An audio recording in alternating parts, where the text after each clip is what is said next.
guys, it's Kaitlynxmarrie. Welcome back to my channel, or welcome if you're new and I'm here from the YouTube video. So what I'm doing today is I'm going to be another what I watched in December recap. So we have 28 movies to get through today. Yeah, Happy New Year. This will be clearly my first video, 2023.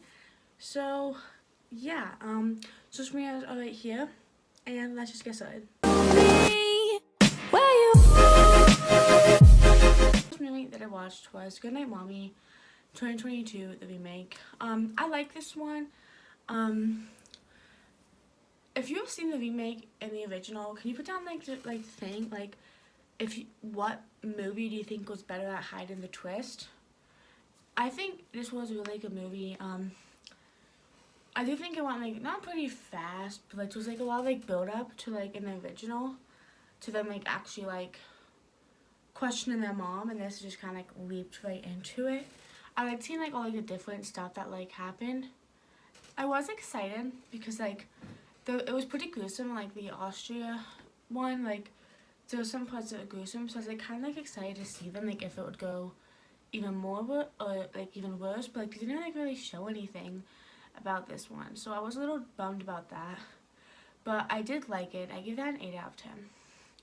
And then I watched Spirited. This one is a Christmas movie, so it has Ryan Reynolds and Will Ferrell, and basically it's just Christmas Carol, but as a musical. I do like what they did with it. I thought it was really cute.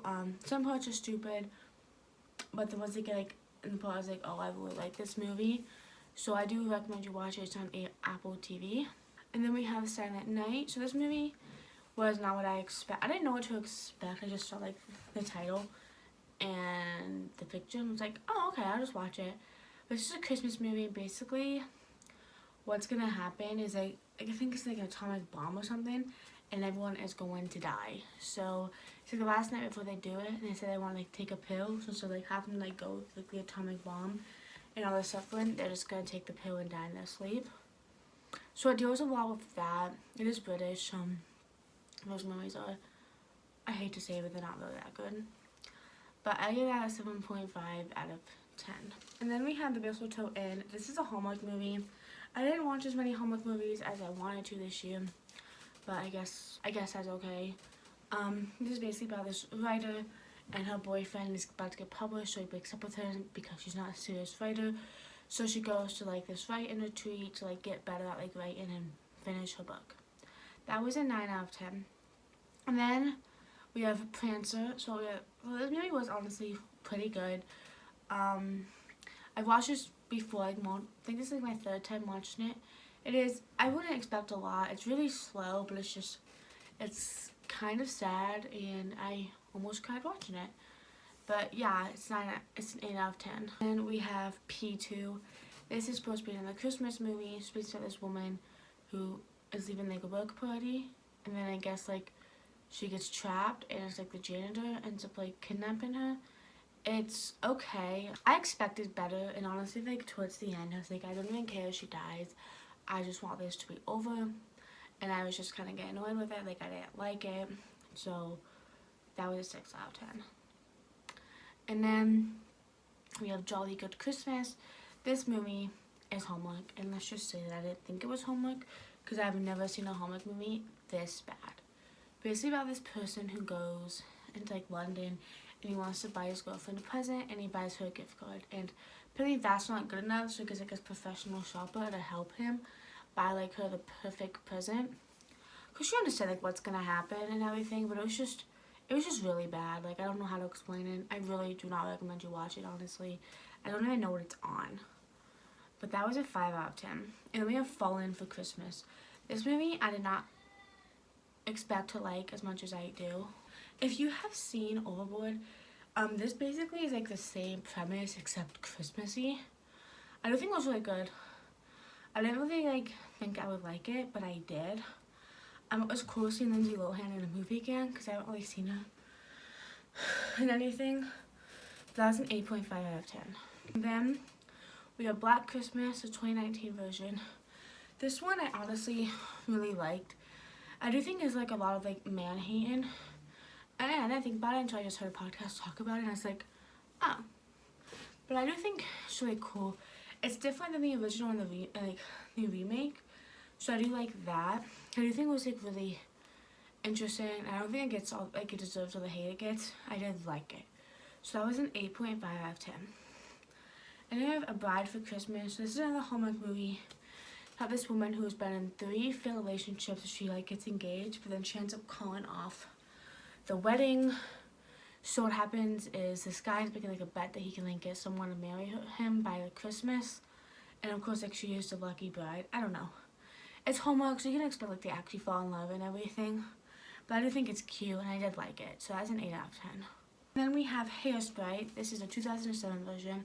And I did not think I would like it as much as I did. And I really did like it. There's like a lot of people that you would recognize, like Zac Efron and Brittany Snow. And it has one other girl she plays in What a Girl Wants. But yeah, it's just really cool. I didn't think I'd like it, and I did. The songs, I did like skip a lot of the songs just because like I barely even talked. I had like 5 minutes of a talk and then went to a song. I was like, I think one thing I didn't like. Because I'm okay with musicals, I just don't like it when all it does is sing. And that's what this one kind of did. But I did still like it. I like the main actress. I give that a 9 out of 10.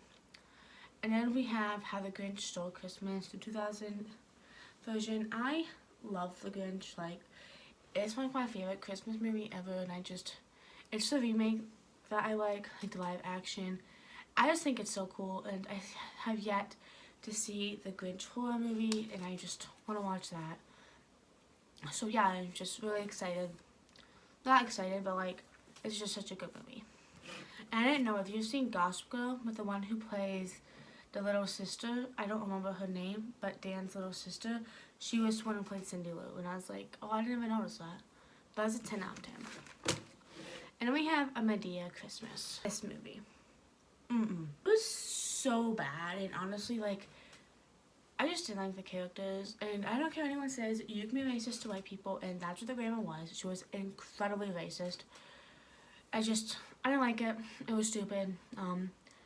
Yeah, I give that 6 out of 10. I do like this one part where she was like, Medea was like, I didn't take my 5 milligrams, and don't choke that hoe. That was funny. So I do think like some of the humor was like funny, but like some parts it did seem too much, and then the grandma was getting on my nerves, so I didn't like it. I give that a 6 out of 10. And then we have About Fate. This movie is honestly really good. So it's more of like a New Year's movie than a Christmas movie.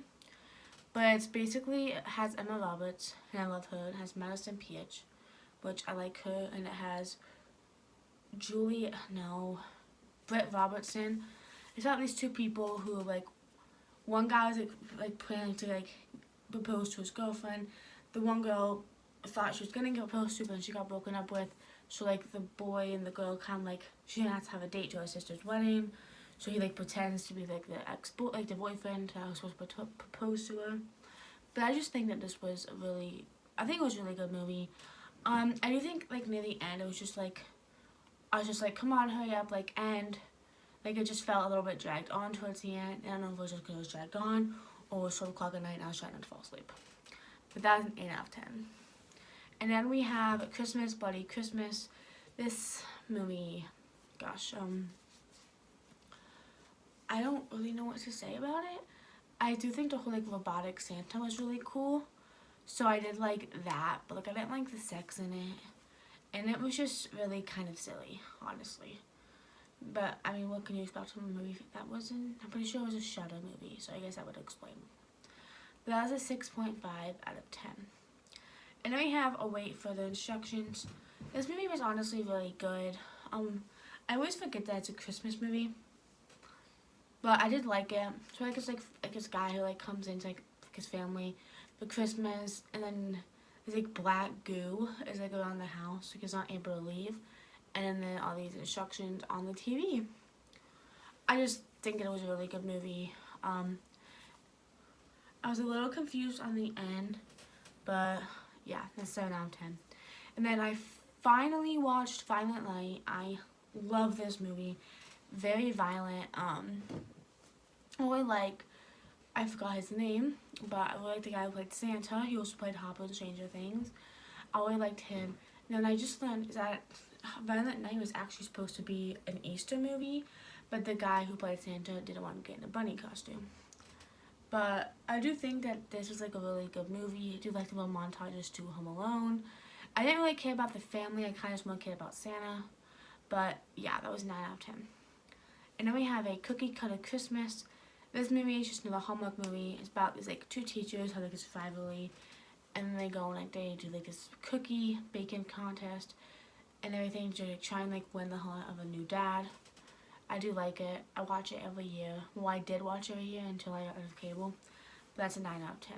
And then I watched Klaus, or Claus. But it's about this, it's animated and it's on Netflix. And like this postman basically gets like sent to like this horrible place. And basically what happens is he meets Klaus and he is like a toy maker. And they kind of like become like Santa. And I really liked all like the ways like how he like became Santa. And I think it was a really cute movie, so I give that an 8 out of 10. Let me just realize something I ever put Love Actually on this. I didn't. So I didn't have this on my list, but then I watched Love Actually. This movie, I don't know when, and this pretty sure after Klaus, but like it is such a good movie. I just love it. I love all the different stories. I love like the actors that you know. It's just really cute about like, it's just a really good story about love. And I don't know what I rate it. 9 out of 10, so I'm just gonna give it right here. I do think it's really cute. I think it's on Peacock right now, but I definitely recommend you watch it. This is my mom's favorite movie like ever, so I really like it. And then we have Wrong Turn 4: Bloody Beginnings. This is my favorite like wrong turn movie. I just love it. It's about like these people, and I think on like a winter break, and they want to go like like jet skiing, snow riding, whatever, in to like this cabin. But then they get lost, so they go into like a sanitarium, and of course the Hilliker brothers are in it. I love like this background of the Hilliker brothers, and I thought it was really good. Honestly, I really liked it. It's a 9 out of 10. And then we have Let It Snow, and this is a 2019 version. It's on Netflix. It was okay. It was just really silly. It was just a lot of like, kind of like Love Actually, but it was just like this was just taken on one night, Christmas Eve, but it has like all these different stories, but they like all connect at the end. It was okay. It was just silly, so I give that 7 out of 10. Then I watched Barbarian. I think this movie was okay. I didn't know what to expect when I was going in, but I really like what they did. I had like 3 parts, if that makes sense, like the 3 acts, and each act is like completely different from the other one, and the tone changes like every like 30 minutes. I did like it. I think it was like the 3rd act. I was like really confused on what they were doing, but then like when it came later, I was like, oh wait, that's what they were doing. I did really like it. Yeah, I think it was just a really good movie, and go into watching this as blind as possible. And it has, I think it's Bill Skarsgård, and he played Pennywise in it, so I think that was really cool. But it's about this girl who goes into an Airbnb, and it finds out that she's not the only one who booked it for the night. So against her better judgment, she ends up going into the house, realizes that it's not the only thing she has to worry about. I think it was really cool. 8 out of 10. And then we have Glass Onion, A Knives Out Mystery. So I really was excited to watch this because it has Madison Klein and Daniel Craig. And I love those two. So I was like really excited. Daniel Craig, I don't know, I hate saying this, but I did not like him in this one. I just didn't like the way what his character did. I did not like that accent. It was just really silly. I just didn't like it. And I want to watch the other Knives Out movie. I'm just like, I hope Daniel Craig is better in this. I don't know what I was expecting. At this point, I don't really expect a lot, or I shouldn't expect a lot with Netflix movies. But it was just really silly. That's a 6 out of 10. And then I watched Bride of Chucky with my Chucky doll. My Bride Chucky doll, we both watched it. This is my favorite Chucky movie, and I just love like the whole like montage, like Tiffany, like when she's a doll, like dresses herself up and everything. And it has Katherine Heigl, and she played Izzy in Grey's Anatomy. So I didn't like, the last time I watched Bride of Chucky, I haven't watched Grey's Anatomy, but like, I don't know, I just think that was like a really good movie. I like it. It had like enough comedy to be funny, but like not ridiculous like State of Chucky is. And then it has a lot of my favorite like quotes in it. So that was a 9.5 out of 10. And then we have Black Panther. So I just watched that last night, and honestly, I wasn't really impressed. I don't know what it was. I just wasn't impressed. I don't know. Like, it was okay. It just was a little boring. Like, I always expect like these like movies to be like action packed and like go and watch them again. But this one I just wasn't okay. Like, I'm not explaining. I didn't really like it. It is really sad like knowing like that Chadwick passed away and that he made this entire movie like while he had cancer. It's like honestly really cool how like he was able to like be that awesome when he was battling cancer. So I just think that's really cool. So it was an okay movie. It just wasn't my favorite. But I give that a 7.5 out of 10. And then we have Duel. So I just watched this last night. I watched like 4 movies last night. But I was really excited for this. I was expecting to be like on my top 10 list of 2022 movies. And honestly, I wasn't impressed, honestly. Like, I understood, like, how they, why they made those characters so bland and robotic. And I found it was pretty cool. But it was just, wasn't good. And, like, in the beginning, like, in the middle, I was, like, picking up and I was like, oh my gosh, it's so good. Like, I'm obsessed. Like, I didn't even want to take a shower because I didn't want to go to stop. And in the end, he just completely ruined it. Like, I understand, like, what he was trying to do with the ending. Or, like, what the director wanted to do. I just didn't like it, and I would have rathered something else, which I'm not going to say because like, I don't want to spoil it. But I do think that the girl who played, I'm pretty sure her name is Karen, but I really liked her in it and want to see her in like more movies because I first watched her in like what's it called, in Jumanji, so I want to see her like in more movies. But this one I just didn't like. But I give that a 6 out of 10. And then we have the sleep experiment. So, I don't even know how I came across. I think I was like looking at pictures like the actual sleep experiment, and this movie came up. There's like many movies on this. It was okay. If I would have asked you to watch this and then tell me what year it was made, you probably would never have said 2022. I think it was really cool. The ending was like awesome. Like I just love what they did with it. Do look up trigger warnings in this. The best website that I use is does2dogdie.com. I don't look at like, because sometimes it spoils it, so I don't look at like the explanation. I just look at like, it has like, does this happen? It has like a yes or no mark, and then sometimes it has an explanation. I don't look at the explanation, but I think it was okay. It was a little slow. I didn't know what to expect, but that's not like what I was expecting. I give that a 6 out of 10. And the last movie that I watched was Escape the Field. So I love escape type movies, and this movie was okay. It's the ending that got me. That wasn't really like I don't know, it was a lower budget movie and you can tell, and I didn't really care that much about the character. It was okay. I didn't think like the whole like concept was cool, and I wish it kind of reminded me of like In the Tall Grass. I don't know why, but it just did. But I think it was a really good movie. I just didn't really like the ending, and like the acting wasn't that good. But I do think it was cool. So I give that a 6.5 out of 10. And then that is all I've watched in the month of January. So we have 29 movies. And oh my gosh, the month of December, not January. But I hope you enjoy this video, and I will see you guys next week.